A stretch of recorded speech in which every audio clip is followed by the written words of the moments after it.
Hello. Hi. Hi. Hi. Hello. I'm curious about Building open, authentic, loving relationship. I'm curious about jealousy. I'm curious about polyamory. Does it just mean that you're fucking all the time? How can I tell my parents that my partner is already married? I'm curious about How do you know when you're too busy to have another relationship? I'm curious about dominant and subordinate relationships. I'm curious about sexual health. How can relationships evolve with people as they grow and change?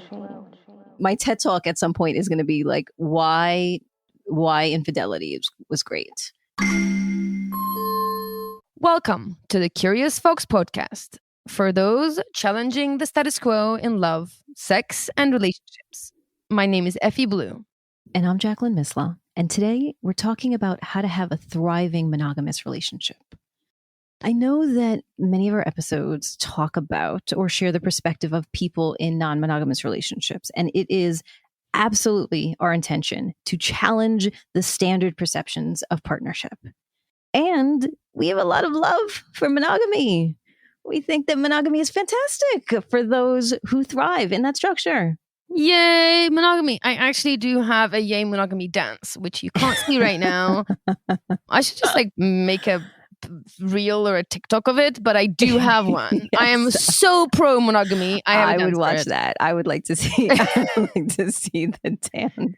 And then we have to talk about what inspired the dance. But yeah, no, I mean, I was in monogamous relationships for most of my adult life, and my current construct actually has monogamous aspects to it. I am polyfidelitous in my particular construct. That means that I am in two parallel relationships. So I switch back and forth between two homes and two partners, and each partnership looks pretty monogamous, except that there's two of them. But apart from that, if you're looking at it, they're a monogamous relationship. It's just I have two monogamous relationships.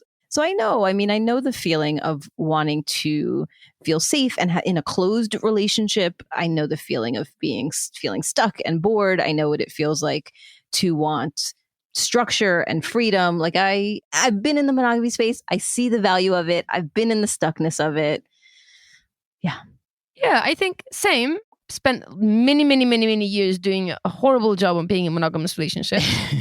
But, been there, done it. Honestly, I think whether you're monogamous or non-monogamous, relationships can get hard. And I don't think that it is necessarily about the relationship structure, but how it's working for you. Mm-hmm. So I think, monogamy is great as long as it's working for you. Non-monogamy is great as long as it's working for you. It's really kind of that simple. Yeah, absolutely. That's why I think the conversation that we're going to have today is important, because we're going to be leveraging your concept of relationship by design.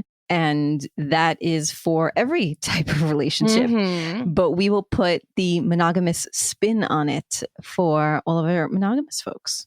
For sure, yeah. So if you're in a monogamous relationship or want to be, good for you.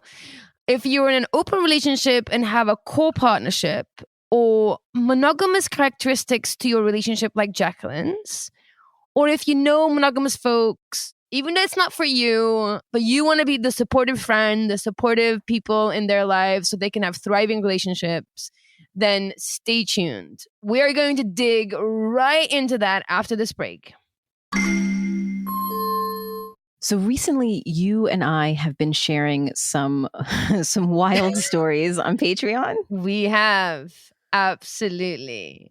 I think it's those days when we used to have actual events and there were the main piece of the event, the workshop or the moderated panels. And then, we'd get to the social side and we started having one-on-one conversations. I feel like the smaller audience of Patreon reminds me of those conversations, that they were more intimate, more insightful, more personal, funnier. Things that we just wouldn't share on stage for some reason felt good sharing in smaller groups around after the events, after hours conversations. Yes. No, it's true. I mean, I recently told the story on Patreon about how I used to wash, rinse, and repeat technique on more than just my head. And it's such a great story. And if you want to see a clip of it, just a tiny clip, just to get a glimpse of it, jump on our Instagram and you'll see we just like put a tiny little glimpse on there.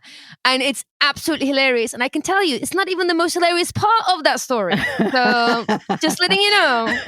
That's true. I mean, I wanted to say shiny and bouncy and dandruff free. But no, that's exactly your point. If you've missed that story and you did not hear it, then first, you're not following us on Instagram. We dropped the sample, a teaser, if you will, in one of our recent posts. And so head over to We Are Curious Foxes on Instagram, click the follow button, and never miss one of my embarrassing stories ever again. And if you want to hear the whole story, along with a lot of other things that I probably should not be revealing about myself, then go onto patreon.com and search We Are Curious Foxes. Patreon is what makes this podcast possible. We're able to have these conversations because of your encouragement and financial support. So, number one, don't use shampoo or conditioner on anywhere with your head. Number two, we need to be Instagram friends so that we can stay connected and you can get sneak peeks of upcoming episodes and hear fun teasers from Effy and I in our after hours. And then number three, support us on Patreon, where you not only get these amazing stories, you get episodes before the general public. You get access to 1 million workshops and trainings that we have filmed over the years. And then this year, you're going to get some fun little gifts sent to your door. What more can I say? How exciting. So find us online and indulge your curiosity. Okay, so let's talk about monogamy. Yes, I am ready. Okay, so let's talk about modern monogamy, which is kind of what we are set out to do here. And the reason why we're going down this modern monogamy path is because monogamy used to mean one person for life. These days, we mean one person at a time, which is a slight but important take on an old concept like monogamy. And I think when we say that, when we say, okay, we are saying one person at a time, I think it is worth asking one person for what exactly? Yeah, I agree. Right? Because the lines seem to be, when you think about monogamy and non-monogamy, you can muddle it over and I think have all the conversations. I think it really ultimately gets reduced down to kind of two main axes. Right? The lines that delineate monogamy seems to be sex and intimacy. So it's one person at a time to have sex with and to be intimate with. Yes. So we kind of have to think about that, right? If that is the case, if we're really saying what defines a monogamous relationship is sex and intimacy, we kind of have to have a good understanding of what we mean by sex. And we're going to dive into that, and what we mean by intimacy, what we mean by that, right? Because intimacy is even more mushier than sex. So, because we have close relationships with friends, intimate relationship with maybe coaches, inseparable siblings, like intimacy is already in our lives. Yeah. But there seems to be a line where it becomes pertinent to a core relationship. So like, where's that line? Yeah. And that, to your point, that line is much more blurry, right? Like if we're talking about traditional sex, and if one is thinking about intercourse in this moment as sex, I know the actual moment, right? When the line is crossed. Like there's an actual like, whoop, something is inside. Oh, okay. So now, right. But when it's emotional and it's just flirting and then it starts to be feelings and then start like, oh, that's so much harder. Yeah. Yes. Absolutely.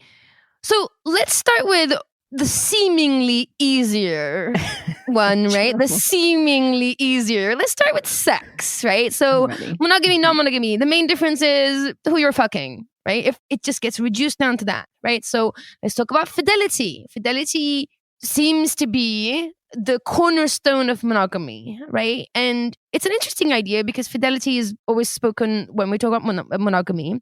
Fidelity actually means faithfulness to a person, cause, or belief demonstrated by continuing loyalty and support. Isn't that beautiful? It is beautiful. And actually, I'm going to pause you. You said we talk about fidelity in monogamy. I don't think we do. I think we talk about infidelity in monogamy. But I Yeah. actually don't think that we ever talk about what it means to have fidelity in a relationship. Yes, I completely agree with you. What does faithfulness to a person, cause, or belief demonstrated by continuing loyalty and support mean to you? Yes, Right? I love the demonstrated part. Exactly. What does faithfulness mean? What does loyalty and support mean? What does that look like in behavior, right? Not just in thought, but in behavior. You're absolutely right. We don't have conversations about fidelity. When we do, it's merely reduced down to sexual fidelity, Yes. right? Are you having sex with one person or more than one person? In fact, that is, even though I think definition of fidelity is so, so beautiful and so, so right for a relationship or relationships, actually, because you can have faithfulness to more than one person. But I don't use it in my practice. I don't use that language in my practice. I use integrity instead because it often, in the context of relationships, especially monogamy, it gets reduced down to sexual fidelity and loses its beautiful, nuanced effect. Yeah. Yeah, I think that's all true. So when you are thinking about monogamy, you do have to take a moment, ideally more than a moment, but at least a moment, to be true to yourself and ideally communicate to your partner how important is sex and sexual fidelity to you, right? And in order to do that, you have to start with defining what sex actually is, right? The societal prescription, the easy answer is, as I love to talk about it, is hard penis and a wet vagina is what we mostly mean when we say sex, often, right? But is that right? Right. Are two wet vaginas What about two wet vaginas? crossing a boundary? Are two hard Yes. penises considered crossing a boundary? Are 3 or 4 like what? Right. Yes, exactly. Is Right. penetration where you cross? Okay, is sexting with no intention of meeting them ever is cheating? Is that fall into is that sex? What about camgirling? Right? What about being on the other side of a laptop and working with a professional? Is that sex? Is that kind of sex okay? Right? Yeah. What are the boundaries around what you think sex is? And is there anything that falls outside of those boundaries that is sex, but actually okay in a monogamous relationship for you? Yes. Yes. So in this moment, close your eyes and imagine these scenarios and see what is coming up for you. Is your partner flirting with someone cheating? Is that crossing the line? Is it kissing? Is it fantasizing about someone else? Is it touching them? What is the thing where you are like, all right, now we've gone too far. Now I'm going to get mad. We throw cheating around loosely and it's only after we think that someone has crossed the line that then we name that line was there. Right? Right. And so step 1 to modern monogamy is figure out what cheating is, what fidelity means, what integrity means to you, and then find out if you and your partner are defining it the same way. Yeah, it's so, so important. And also, since you're doing some imagining and your eyes are freshly closed and you're putting yourself in those situations, would those boundaries change if your partner was including you in those things, right? So is it okay if your partner is camgirling on their own and then now you're camgirling with them? Does the boundaries change, right? Yeah. If you're both at an event or party and the decision is that you're both going to flirt with other folks and then get that stirred up energy and bring that home, what is the thing? And I would even add, does it change if you imagine yourself doing it versus your partner? Yes. Because it does for me. The idea of me kissing other people, that sounds great. The idea of my partner doing that, not so much. And I think what makes it even more challenging as we're talking about crossing the line and knowing where the line is and defining the line is, what if you do all that and you have the conversation with your partner and you realize that there is a gap between the kind of sexual intimacy or sensuality or kink that you want and then what is available in your relationship? Are you clear? Is there a conversation about how you can meet your needs while still being in integrity based on the boundaries that you and your partner have defined? Exactly. it's nuanced and it's ever changing. And we're going to talk about that in a minute. Yes. And it's absolutely pertinent to get that stuff right, because that's exactly where relationships start to struggle from. And it's in these misalignments or the ignored conversations or the assumptions, right? There are so many assumptions that are made when you enter into a monogamous relationship, because monogamy is heavily prescribed by our society. We see it from most of us see it from our families to TV to our feed to Disney to Hollywood. Like, the idea of monogamy is everywhere. And most of us hold an ideal of monogamy and make a bunch of assumptions as we go into a monogamous relationship. That's most people enter monogamy. But even in the examples that you have shared, we see what monogamy looks like from the outside, right? So like the end of the movie, they get together and yay, and like happily ever after. See, how they are doing the monogamy. So we know monogamy exists. We know that that is, you know, for society, the preferred way of being. But what does that right? Then it doesn't show after they go home how they have the conversation about, well, actually, I want to be flogged and you don't. So how are we going to meet that need for me? Like that conversation we don't see in the Disney movie. For sure. And so I think that it's about defining, but then also realizing that you may define something and your needs will go past that. And what is appropriate to do with that besides ignoring your needs? Right. Exactly. And I think, sex piece is definitely one that is important because it's kind of a tender spot. But at the same time, like, you can be monogamous and sleep in different bedrooms, right? Like there's so much that is assumed about monogamy, that you are monogamous, you and you married, and you have to be under the same roof. Do you? Right? Is that a must? Is that the only way you define? My vision is to have two different houses with like a bridge that joins. Absolutely. I've named this. I'm going to manifest it. That is my dream. I don't want my own room. I want my whole ass house and a bridge that then goes to. Yeah. I agree. Like, finance is another area. Like, there's so many areas of our lives when we apply it to monogamy, we just make so much assumptions and make those leaps without really having those conversations, right? Yes. And another big area, and that's up there with sex, is this idea of intimacy, right? So let's talk about intimacy. One romantic partner at a time, right? What does that mean to you? Right? What does romance mean to you? What does intimacy mean to you? Like, intimacy, you see, right? What does it look like maybe in friendships, right? So, like, I would say you and I have a very intimate relationship, right? At one point, this intimate relationship has an impact on your other core relationships that it needs to be a conversation, right? So let's say you're monogamous, and at what point you need your partner to be like, hey, there's this person that you really need to know about, or like, what is that conversation like, right? And people have intimate relationships with friends and mentors and coaches and siblings and, you know, people that you would pick up that phone at 3 a.m. in the morning and go and help them out, or the first person that you call when you hear something that's, you know, exciting, or, you know, like when my dog died, I called you, you stayed up on the phone with me until I fell asleep. Like, it doesn't really get more intimate than that, right? So when does that have an impact on your monogamous relationship? Yes. Right. Yeah. Emotional intimacy, I think, is really hard when famously now there was infidelity in my relationship, which sparked actually me joining Curious Pod. And my TED Talk at some point is going to be like, why infidelity was great. I think that's my new TED Talk. Why infidelity rocks.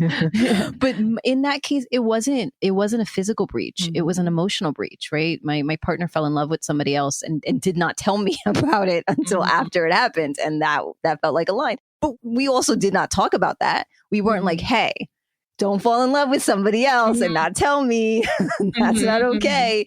But there's so many moments that lead up to that moment. There's, to your point, there's something exciting. I got to call this person. They said something that's so funny. Oh, I want to hang out with them more. Ooh, I'm starting to flirt with them. Oh no, I'm starting to think about them more. Like, all of those moments. And one can't be in integrity and either talk about it or shift and do something differently unless there is a conversation around what is the distinction between appropriate, I'm using air quotes, intimate emotional relationships based on the definitions that you have in your partnership, and then what crosses the line. Yeah. Exactly. And I think how you want to feel in your relationship is a really important conversation to have, right? Yeah. Do you want to feel safe, secure, and grounded and predictable and all that? Like, this is the spectrum, right? Or do you want to feel it's a space for adventure and exploration and experimentation and, risk? Is that the space that you want? Is a space where you feel like you're going to learn and grow and do like personal work, and that's going to be the main focus? Like, you do need to also decide how you want to feel in that relationship and how are you going to maintain that feeling. How are you going to, what are the things that you're going to do together to maintain that feeling for those in it? Right. And as that evolves, as your needs evolve, as your desires and wants evolve. So all of this kind of, and we're going to keep sharing more, but continues to be under the bucket of what is it that you need and want, like doing that self-assessment. And then seeing A, if you're getting that in your relationship, and B, if you are even defining it the same way, or they want the same thing out of the relationship. Because even if you're in a monogamous relationship, you are not going to get all of your needs and desires met in that partnership. Like, let's just name that. Not every single emotional need and friendship need and intellectual. It just can't. That's too much pressure for one person. So you're going to get that from friends and coworkers and family. And so then how do you know when an emotional line is crossed? Exactly. I think the important thing is, what are the values that are important to you that needs to exist in a core monogamous relationship so that you can feel satisfied with that relationship, right? Like, what are the core values that you can't abandon to be in a relationship with somebody? Because over time, that abandoning that value is going to feel like abandoning yourself. So you need to be super clear, super honest, both with yourself and your partner. Like, these are the values that are absolutely essential to me. This is what it looks like for me. In order for me to have these values fulfilled, values to stay in integrity with, this is what it looks like. Right? And then you need to co-create that environment. You co-create that relationship and work at it, and to keep going back, keep checking in, saying, are we in line with the values that we agreed? Do I feel satisfied? What does satisfaction look like in a relationship? Right? And that's not about your partner. That's about the values again. Yeah. That, I think, was the hard part for me. So step number 2 to modern monogamy is to define intimacy, right? I hear you saying determine what makes your monogamous relationship unique, figure out what you're creating together, and then how do that as it evolves. And that's the piece that has been hard for me over time, because people change and needs change and desires change, and all of that change feels scary. And particularly if you feel like you and your partner are not changing together. And this is not a monogamous problem or a non-monogamous problem. This is just a people being in connection with people problem. But I think back to my monogamous marriage and all of the small moments when I felt a shift in me and I didn't know how to talk about that feeling without shaking what we created. And then, of course, I suppressed it until it erupted like a volcano. And then, frankly, that's behavior that I brought into my monogamous relationships. And so in the past, I would hold on to stuff longer than I should because I was afraid of the conversation. I was afraid of the consequences. And so it was not something that I wanted to bring up. It was something that I was avoiding. Again, it just shows, though, right? That's you in a monogamous relationship, and then it's you in a non-monogamous relationship. And in both cases, you're still struggling with the same thing. And you're not alone. Like, I'm not picking on you. I am the same. The things that I struggled in my marriage are the things that I struggled in my consequent monogamous relationships. And then initially my non-monogamous relationships, because it's not really about the relationship structure. It's really about me and me not knowing what my values are, what my priorities are, and what I need in relationships, and how to ask for that, and how to creatively figure out how I'm going to get those needs met, and then honor the same process for my partner or partners, right? And that is the piece that needs to change for, I think, for all of us to have satisfying relationships regardless of their structure. And that is why we need to have regular check-ins with ourselves. First and foremost, we need to keep that inner connection going and that feedback loop. Am I satisfied? What are my needs? What are some of the ways I can meet those needs? What if I don't meet those needs? Are they just going to pass, or are they just going to become more and more pertinent and claw at me and you know, is going to disrupt? It's going to become disruptive, right? Yeah.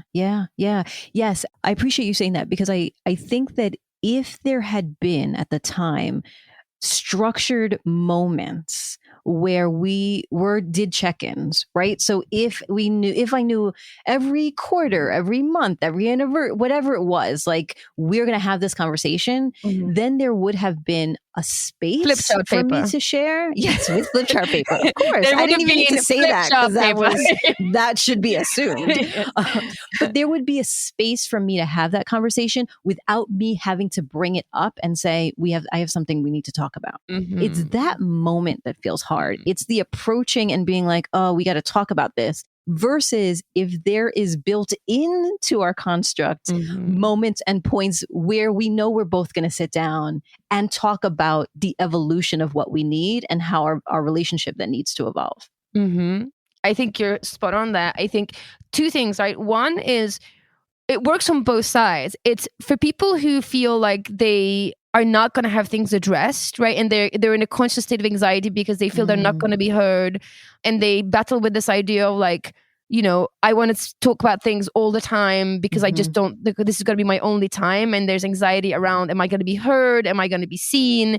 And then that sometimes develops into, why are we constantly talking about our relationships? I definitely hear that, especially people who are transitioning into non-monogamy. But I think in monogamous relationships, people just get stuck around a certain topic and that's all they talk about for a while. And that becomes claustrophobic and annoying for people, right? Yes. So having set regular check-ins just alleviates issues across the board. For people who struggle to have conversations and bring things up and sort of assume the worst and really struggle with the idea of conflict, all the way to people who feel they're not going to be heard, so they want to just make sure they say all the things all the time until, you know, someone's fed up of hearing it, right? So having regular check-ins, monogamous, non-monogamous, with yourself first and foremost, and with your partner or partners, it's just important. You know? Yeah. I like that, because I think it gives us permission, then the intention that we know we're going to evolve, and just asking the simple questions, right? So step number 3 to modern monogamy, check in regularly. You know, I know I ask the question, how are you feeling about our relationship, pretty regularly now? You know, certainly anniversaries and New Year's, but just in a regular moment of connection, I can ask, you know, are you still happy? Is there some part of you that doesn't feel seen or realized within this relationship? Is there anything that you need that you're not getting? Are there changes that you would like us to consider? There are some questions now that I've learned over time are important to ask or to have structured. Like, we're going to go through these bullets when we do these check-ins, because it gives both of us an invitation and permission to be able to share things, even if they're scary. Absolutely. And I think even like broader questions that are self-reflective, like, what does happiness look like for you these days? Right? Are you still happy? Oh, that's beautiful. What does happiness look like for you these days? Like, what are the things that are going to get you that and keep you that and nurture that feeling of joy? Yes. It's just space for the person to self-reflect and share, and then see, oh, okay, so this is what happiness looks like for you. This is what happiness looks like for me. Like, well, how do those two ideas sit together, play together, right? Feed each other, nurture each other, you know? Yes, completely. That actually really resonates with me. My wife and I had a similar conversation recently, because we have very different ways of unwinding at the end of the day. She, you know, we both work really hard, long hours, both on Zoom, conversations all the time. And she unplugs by watching the news and catching up from the day, which is the actual opposite. Right. I read a few New York Times headlines and articles in the morning just to like make sure I know what is going on in the world. And then I avoid everything else. Yes. And I either do something creative or I do something mindless. I'll be on TikTok or I'll be painting or something that is way away from the news. So what ends up happening is we're in two different rooms. So we're in two different rooms all day during the day. And then we're in two different rooms in the evening because we do things differently. And so we've had to have that conversation and say, okay, how do we interrupt? How do we give space for that? And when and how do we interrupt that so that we just don't ever see each other? Right? Yeah. Absolutely. Yeah. And I think that those are so important. And I think, again, the reason why people don't have this conversation is a couple of things. One, again, default settings, right? Monogamy has default settings. They are very, very clearly put out there in all the different channels, but they are just default settings, right? You still get to fiddle around with them to make them fit you. Yeah. So one is like you assume that's just what monogamy looks like, right? And our invitation is, does it? Right. Or even that, even when you're saying that's what it looks like, what is that? Yes. Again, what is cheating? Yes. What is falling in love with someone else? Like what is that? Yes. Do you know what that is for you? Do they know what that is for them? Do you know what it means for each other? Like what is that we're saying monogamy is? Exactly. I think it's important that there is absolutely nothing, I can't say this enough. I am a big, big advocate of monogamy. If monogamy is right for you, go forth and be monogamous and have these conversations, define monogamy for yourself, be super clear, be on the same page with your partner and make sure you're thriving and continue to tell each other what thriving looks like for you and to see how all of this stuff aligns. Yeah. Yeah, I agree. So before we wrap up, I do want to address one thing that does come up. And it is this idea of monogamy being natural or not, right? So there's like so much rhetoric out there. People are saying monogamy is not natural. And some people are like, it's very, very natural. It's evolutionarily, we're programmed to be monogamous. And there's other people saying, absolutely, there's no way monogamy is natural. I just want to address that because it really doesn't matter if monogamy is natural or not, right? Someone with a perfectly healthy libido can choose to be a nun or a monk and feel entirely satisfied. So it really doesn't matter whether monogamy is in your DNA or if it's a choice. The important thing is you just don't have to settle for the default, right? Yeah. You get to choose how you want to be in a relationship. Yes. And as long as it satisfies you, as long as you feel like it is calling you, it's where you're meant to be, that's all that matters. The conversation around monogamy, non-monogamy being natural is really, really irrelevant because we're, as humans, have transgressed natural states many, many years ago. So just something for you to consider out there. Yeah. The definition of and the implementation of monogamy has evolved over centuries and even during our little lifetimes. So you do not need to be held to the changing whims of society. You can choose to design a relationship where you and your partner can have your needs met, desires met, and where you can evolve and where you can thrive. Yeah, absolutely. Because if you don't define it, it will be defined for you. For you. Yeah. Absolutely. If your vision is want to be in a monogamous partnership and maybe be a parent and be a homeowner, all the things, or even, nowadays, I don't know who can own a home, but if you want to have an apartment, you can have share Cubby hole. Right, exactly. Whatever the vision is, just having that name of a partner or parent is not enough description of what that means. And if you don't define it, Instagram is going to define it for you. Yes. Right? Your friend's representation of who they are as a partner or parent is going to define it for you, because then you're going to think, oh, that's the standard. That's the thing I'm supposed to be. That's the thing we're supposed to be. So screw all that. Change the noise, right? Tune down all of the things and then get quiet with yourself. How do you define it? How do the two of you define it? What are you going to create together? I love that you said that earlier. What are you in partnership going to create together? Yes. Exactly. Really think about that relationship as a third entity that you're both co-creating together. It is not your partner. It is not you. It is the thing that you're working together to build a container that is going to hopefully withstand the humanity of those in it, is going to be flexible and squishy and ever expanding, so you can change and you can grow, or you can shrink for a little bit and go into a cocoon and do what you need to, and that the relationship itself is there in service of you so that you can thrive based on whatever you need. Yes. In service to you.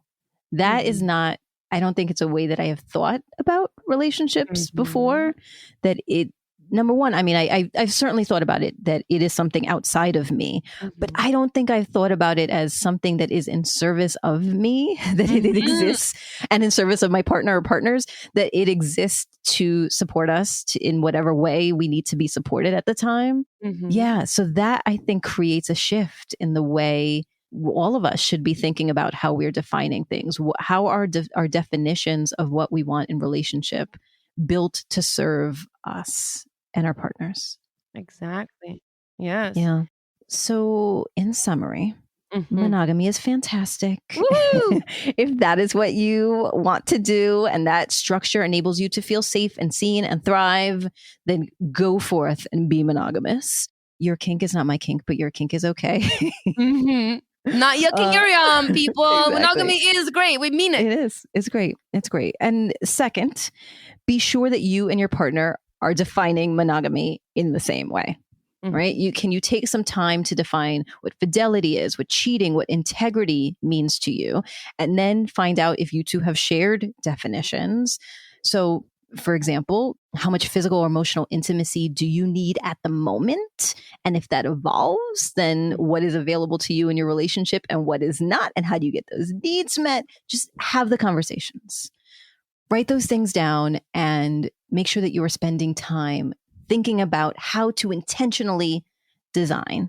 And then number 3 is you can actually forget about whether you're monogamous or not, because designing a relationship is the same no matter what the construct. So get clear together beyond just love. I know you say this all the time when people are like, you're like, why are you together? And they're like, because we love each other. Wah, wah. Wrong answer. It's not the wrong answer. It's just not enough of an answer. But yes, I do like to keep a buzzer around and just wah. Wrong. Your Wrong love does not matter. I don't really say that like that, but sometimes. Right. But certainly loving each other is important in the relationship, but that's not enough. Right. It's not enough. What do you want to create together? What do what is it that you want to build together? And to do that, then we have to have regular check-ins with yourself, with your partner, because people change, circumstances change. The relationship needs to grow and shift as well, in service, to your point, in service of us in those changes. And then if you can't meet some of those needs in your relationship, where do you go? You do it on your own, with friends, with family, with strangers, whatever the thing is that allows you to be aligned in integrity with your agreements, then do those things, right? So define, communicate, meet your needs, evolve, repeat. Yes. Go through the cycle again. Yes. I think I don't want to end in a sad note. However, I think it's also worth adding right to the end that you might not be getting your needs met. And that happens. And it might even be with the person you love dearly. And non-monogamy can be an answer, or it might just be that monogamous relationship is not the answer. So I think you do need to think about those things. And sometimes the people that we love aren't the people that we're most compatible with. And that is a sad truth, but it is the truth. Yeah, I agree. And I'm going to add to that, I think that I have tried to continue to introduce myself to my partners over the years, because the person who they first got into partnership with is not the same person that I am now. So that person that you were with and that relationship that you had may not be the right one. It doesn't mean, though, that you can't have a better relationship with that person in your evolved state. Because honestly, if you're feeling like you're not getting needs, I'm sure that they are feeling the same way Yes. and that you all just haven't talked about it. And maybe there is alignment around the things that need to shift, but both of you have been too scared to say it because you didn't want to rock the boat and shake the things and upset the kids. And yeah. So agreed with you. This may not be the thing that works for you, but it may not be the structure. So non-monogamy is not the answer to an unhappy relationship. Right? Make sure we know that. And this particular relationship might not be right for you, but maybe it is. And maybe it's just about getting clear and discussion and evolution. True that. So if you want to share your thoughts about monogamy or talk about the concepts that you heard today, then head to Facebook and join our Facebook group. That is where we go to have the conversation. And if you want to keep up on upcoming episodes and share your curiosities about the topics, first, follow and like this podcast so that we can continue to arrive on your phone each week. And then follow us on Instagram where you get sneak peeks of the upcoming episodes. And then, of course, very special place in our hearts for our Patreon members. Deep appreciation for your support.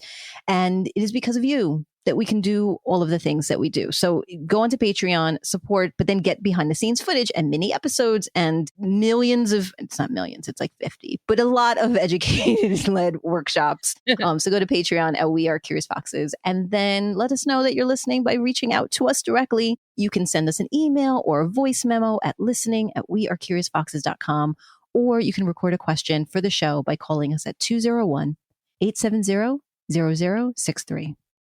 This episode is produced and edited by Nina Pollock, who we are quite faithful to. Our intro music is composed by Dev Saha. We are so grateful for their work, and we're grateful to you for listening. As always, stay curious, friends. Then, stunned? Stay tuned. That should say stay tuned. Oh. Like, then stunned. Be stunned. Then stunned. Then be absolutely If you have monogamous friends, I'm stunned. I'm stunned. What are you doing with your life? Ding! Commercial over. Commercial over. We did it. Curious Fox Podcast is not and will never be the final word on any topic. We solely aim to encourage curiosity and provide a space for exploration through connection and story. We encourage you to listen with an open and curious mind, and we'll look forward to your feedback. Stay curious, friends. Stay curious. Stay curious. Stay curious. Stay curious. Stay curious. Stay curious.